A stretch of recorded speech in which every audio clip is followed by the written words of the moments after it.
Online classes में आप सभी का स्वागत है। तो इस वीडियो में हम क्लास 12th केमिस्ट्री के अंतर्गत इम्पॉर्टेंट कंप्लीट केमिस्ट्री के क्वेश्चन देखेंगे जो बोर्ड पेपर में आने की उम्मीद है।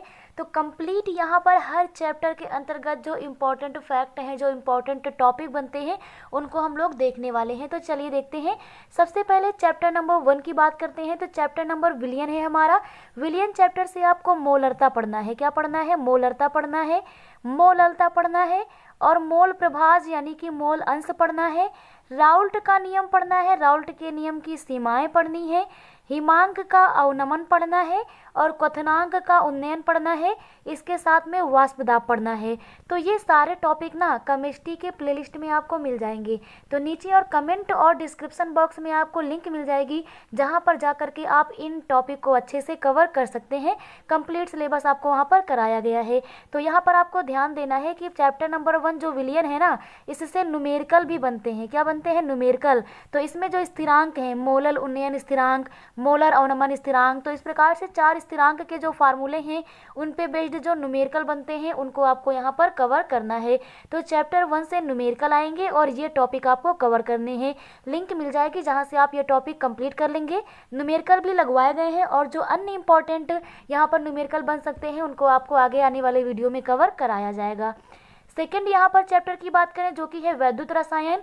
तो इस चैप्टर से आपको क्या पढ़ना है भाई? सेकेंड चैप्टर वैद्युत रसायन में आपको चालकत्व पढ़ना है, मोलर चालकता, तुल्यांकी चालकता और विशिष्ट चालकता। ये टॉपिक ना न्यूमेरिकल के साथ में छोटे से आ जाते हैं, 2 नंबर के लिए या 1 नंबर के लिए, 1.5 नंबर के लिए। तो इनको आपको क्लियर रखना है। न्यूमेरिकल के साथ कभी कभी आते हैं और कभी कभी ऐसे ही आ जाते हैं ये शॉर्ट में। साथ में कोलराउस का नियम, तो कोलराउस का नियम आपको याद रखना है। कोलराउस के नियम के अनुप्रयोग याद रखने हैं और इसके एग्जाम्पल याद रखने हैं। और इसके साथ में विद्युत रासायनिक श्रेणी और फैराडे के जो विद्युत चुंबकीय प्रेरण संबंधी 2 नियम हैं। अब सेकेंड चैप्टर वैद्युत रसायन से भी न्यूमेरिकल बनते हैं। तो न्यूमेरिकल जो आपको ई सेल वाले हैं ना, ये आपको पढ़ने हैं। कौन से? ई सेल वाले जो न्यूमेरिकल पढ़ते हैं ये आपको इसके न्यूमेरिकल कवर कर लेने हैं। इसके बाद नेक्स्ट चैप्टर नंबर 3 हमारा है रासायनिक बलगतकी। तो भाई जो चैप्टर नंबर 3 है ना, रासायनिक बलगतकी, इंपॉर्टेंट चैप्टर है आपके लिए। यहाँ से आपका आएगा अपक्रिया का वेग, अपक्रिया की कोटि, शून्य कोटि और प्रथम कोटि की अपक्रिया क्या होती है, प्रथम कोटि की अपक्रिया का व्यंजक क्या होता है, प्रथम कोटि की अपक्रिया के लिए अर्धायुकाल का संबंध क्या होता है और संक्रियण ऊर्जा क्या होती है। तो ये इंपॉर्टेंट टॉपिक हैं जो आपको चैप्टर नंबर 3 से कवर करने हैं। नीचे कमेंट और डिस्क्रिप्शन बॉक्स में लिंक मिल जाएगा। सारे टॉपिक आपको अच्छे से कवर कराए गए हैं। इसके साथ में इस चैप्टर से न्यूमेरिकल भी पूछे जाने हैं। तो न्यूमेरिकल का जो आगामी वीडियो होगा उसमें आपको इस चैप्टर के भी न्यूमेरिकल कवर कराए जाएंगे। इसके बाद बात करें चैप्टर नंबर 4 की। तो चैप्टर नंबर 4 हमारा है डी एंड एफ ब्लॉक के तत्व। तो भाई जो डी और एफ ब्लॉक के तत्व है ना, इसमें आपको पढ़ना क्या है? इसमें आपको पढ़ना है डी ब्लॉक की विशेषताएं। अब डी ब्लॉक की विशेषताओं में यहाँ पर पढ़ लेना है कि भाई संक्रमण तत्व क्या होते हैं, ये उत्प्रेरक का गुण क्यों प्रदर्शित करते हैं, संक्रमण तत्व रंगीन आयन क्यों बनाते हैं और अनुचुंबकीय लक्षण क्यों दर्शाते हैं। तो ये चीज़ें आपको कवर करनी है। इनका इलेक्ट्रॉनिक विन्यास क्या होता है। ऐसे ही एफ ब्लॉक में भी आपको पढ़ना है कि एफ ब्लॉक की क्या विशेषताएं हैं और एफ ब्लॉक में आपको पढ़ना है लेंथेनाइट संकुचन। क्या पढ़ना है? लेंथेनाइट संकुचन। क्योंकि जो आपका पी ब्लॉक चैप्टर है वो हटा हुआ है, तो उम्मीद है कि जो डी ब्लॉक चैप्टर है ना, यहाँ से अच्छे खासे क्वेश्चन पूछे जाने हैं। तो आपको इनके जो डी ब्लॉक है यहाँ पर 3D श्रेणी, 4D श्रेणी, 5D श्रेणी, 6D श्रेणी, इनके तत्वों का इलेक्ट्रॉनिक विन्यास भी आना चाहिए। इसके बाद चैप्टर नंबर 5 की बात करें तो चैप्टर नंबर 5 हमारा है उप उत्साह संयोजी यौगिक। कौन सा है?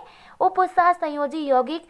तो यहाँ पर आपको पढ़ना है उप उत्साह संयोजी क्षेत्र क्या होता है, केंद्रीय धातु परमाणु क्या होता है, लिगेंड के प्रकार पढ़ लेना है, आयुपीएसी नाम पूछा जाना है। उप उत्साह संयोजी यौगिकों का आयुपीएसी नाम पढ़ना है। अनुचुंबकीय प्रतिचुंबकीय जो लक्षण होते हैं ये पढ़ लेना है। और समावयवता इंपॉर्टेंट टॉपिक है इस चैप्टर का, इसे भी आपको कवर करना है। तो चैप्टर नंबर 5 के ये इंपॉर्टेंट टॉपिक हो जाते हैं। इसके बाद बात करें हम चैप्टर नंबर 6 की। तो चैप्टर नंबर 6 है हमारा हेलो एल्केन्स एवं हेलो एरीन्स।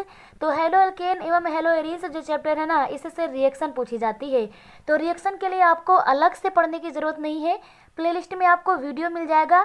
जितने भी केमिस्ट्री के इम्पॉर्टेंट बाय नेम रिएक्शन हैं या क्या होता है, जब यह कैसे प्राप्त करोगे, ये सब आपको कवर कराया गया है।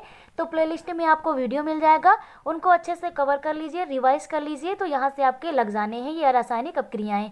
तो यहाँ पर जैसे इस चैप्टर में वुड्स अपक्रिया हो गया, वुड्स फिटिंग अपक्रिया हो गया, फ्रीडल क्राफ्ट अपक्रिया हो गई, सेंडमायर हो गया, तो अन्य जितने भी इंपॉर्टेंट हैं उनका एक अलग से आपको वीडियो मिल जाएगा, जिसमें हम बात कर लेंगे कि कौन सी रासायनिक अपक्रियाएं इंपॉर्टेंट हैं, तो वो रासायनिक अपक्रिया आपको कवर कर लेनी है। लिंक में आपको वीडियो मिल जाएगा, तो उन भी रासायनिक अपक्रियाओं को आप अच्छे से कवर कर लें। तो कमेंट और डिस्क्रिप्शन बॉक्स में आपको लिंक मिलेगा, उसे आप चेक कर लीजिए। नेक्स्ट चैप्टर नंबर 7 की बात करें तो एल्कोहल फिनॉल ईथर है। कौन सा है? एल्कोहल फिनॉल ईथर चैप्टर है। तो यहाँ पर भाई आपको मेथिल अल्कोहल बनाने की विधियाँ पढ़नी है। क्या पढ़ना है?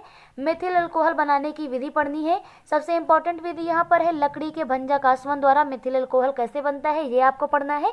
और मेथिल अल्कोहल के बाद आपको एथिल अल्कोहल भी पढ़ना है। क्या पढ़ना है? Ethyl alcohol. अब एथिल अल्कोहल का निर्माण स्टार्च से होता है, शर्करा से होता है, तो ये दोनों विधियाँ भी आपको पढ़नी है। इसी के साथ जो प्राथमिक, द्वितीयक और तृतीयक एल्कोहल होते हैं ना, प्राथमिक, द्वितीयक, तृतीयक एल्कोहल, इनमें विभेद करने वाली रासायनिक अपक्रियाएं, जैसे कि हमारा ल्यूकास परीक्षण होता है, वो आपको कवर कर लेना है साथ में। तो यहाँ पर आपको ये ध्यान देना था। इसके बाद फिनॉल हमारा इंपॉर्टेंट टॉपिक हो जाता है। निश्चित ही यहाँ से आपको रासायनिक अपक्रिया मिलेंगी। तो फिनॉल क्या है, फिनॉल बनाने की विधियाँ, फिनॉल के भौतिक गुण, रासायनिक गुण, अम्लीय होता है क्यों, तो ये सारा आपको पढ़ लेना है। यहाँ से आपसे पूछा जाता है कैसे प्राप्त करोगे, क्या होता है, जब करके। इसी के साथ में ईथर में आपको डाई एथिल ईथर तैयार रखना है, सचित्र वर्णन करना है आपको।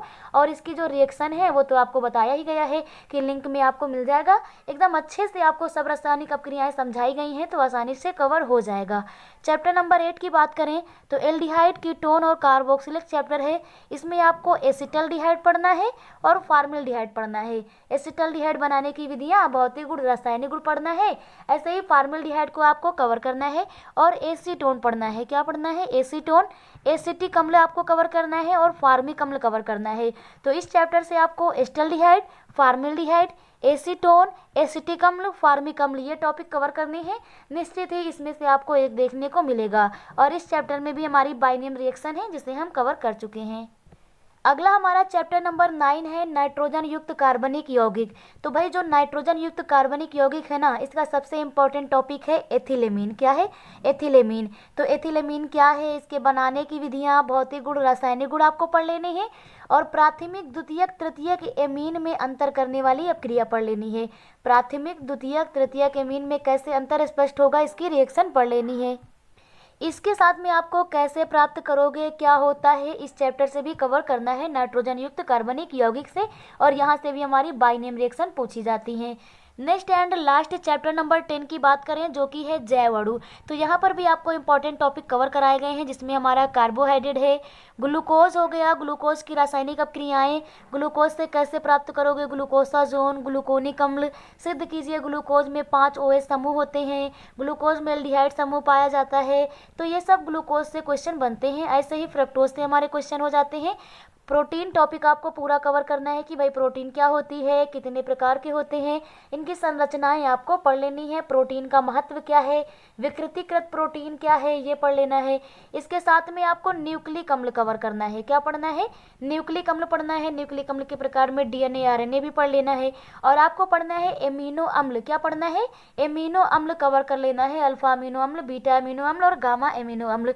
तो इस प्रकार से अमीनो अम्ल, और यहीं पर आपको अमीनो अम्ल में मिल जाएगा पॉलीपेप्टाइड। क्या मिल जाएगा? पॉलीपेप्टाइड मिल जाएगा। तो इस प्रकार से ये सारे टॉपिक आपको कवर करने हैं। तो इन सारे टॉपिक को आपको कवर कराया गया है। आपको लिंक मिल जाएगा नीचे कमेंट और डिस्क्रिप्शन बॉक्स में। आप वहां जा करके इन टॉपिक को अच्छे से कवर कर सकते हैं। अपना टाइम टेबल बनाइए डे बाय डे का, और डे 1 में आप कंप्लीट करिए चैप्टर नंबर 1 के सारे इंपॉर्टेंट टॉपिक। डे 2 में चैप्टर नंबर 2 के कवर करिए। डे 3 में चैप्टर नंबर 3 के कवर करिए। तो ऐसे अभी आपका एग्जाम तक ये सारे टॉपिक कवर हो जाने हैं, तो अच्छे से आप केमिस्ट्री को क्लियर कर सकते हैं। बात अगर हम करें न्यूमेरिकल की, तो न्यूमेरिकल जो है वो आपको और सॉल्व करा दिए जाएंगे। और जो बाइनरी रिएक्शन है ये तो आप आसानी से वीडियो से कवर कर लेंगे। तो इस प्रकार से केमिस्ट्री के जो ये इंपॉर्टेंट टॉपिक बनते हैं, ये आपको कवर हो जाने हैं। तो निश्चित ही यहाँ से आपके फुल मार्क मिल जाने हैं। Thank you.